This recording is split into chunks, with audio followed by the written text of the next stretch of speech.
নমস্কার, কেমন আছেন সবাই?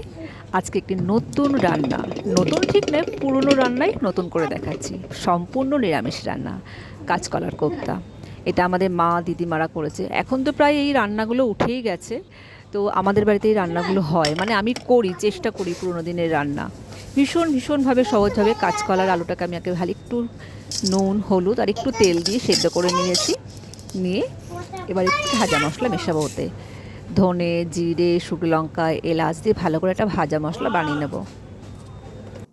ভাজা মশলাটা করতে করতে আমি এগিয়ে কাঁচকলা এবং আলুটা ভালো করে ছুলে নেব।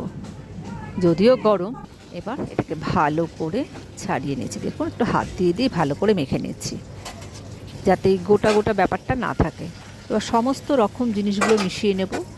লবণ, হলুদ, চিনি, ভাজা মশলা, একটু কালো জিরে, সামান্য একটু চিনি দিয়ে আপনি যদি আরও কিছু দিতে চাইন দিতে পারেন। আমি যেমন বেশি কিছু দিইনি, ভাজা মশলাটার মধ্যে আমার সব কিছু দেওয়া ছিল।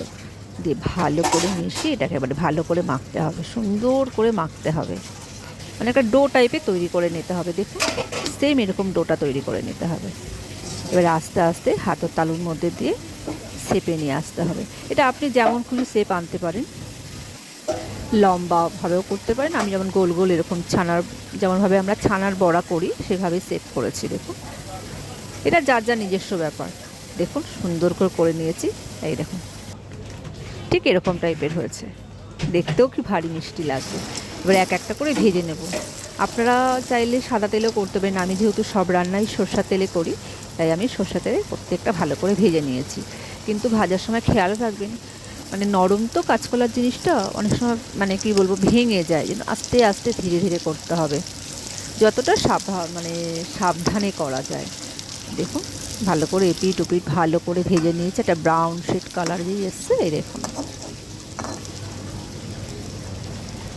কালারটা দেখেছেন কত সুন্দর এসছে। ভাজা হয়ে গেছে। এবার আস্তে আস্তে প্রত্যেকটা জিনিস আমি তুলে নেব। মাপ করবেন, বাইরে প্রচণ্ড আওয়াজ হচ্ছে, কিছু করার নেই। এই দেখুন, এইভাবে আমি প্রত্যেকটা বড়া ভেজে নিয়েছি, কোপ্তা। এবার আলুটা ভালো করে ভেজে নিয়েছি। আপনারা চাইলে আলু দিতেও পারেন, নাও দিতে পারেন। এই যে এখানে আছে আদা, জিরে, শুকনো লঙ্কা, কালা জিরে বাটা। এবার একটু ফোড়নের জিরে, তেজপাতা ফোড়ন দিয়ে এবার মশলাটাকে কষিয়ে নেব, ভালো করে কষিয়ে নেব। দেখুন, একটু টমেটো দিলে গ্রেভিটা আসে, যেহেতু সম্পূর্ণ নিরামিষ, মানে অন্যরকম কিছু মশলা দেওয়া নেই। আপনারা অনেক কিছু অ্যাড করলেও করতে পারেন। আমি একদম সিম্পল যেমনভাবে গ্রাম বাংলায় রান্না করা হতো আমি তেমনভাবেই রান্না করেছি। কোনো রকম আলাদা কোনো কিছু আমি অ্যাড করিনি। দেখুন, আলুটা একটু ভাজা ভাজা হয়ে এসছে, মশলা দিয়ে কষিয়ে এই দেখুন হয়ে গেল আমার কাঁচকলার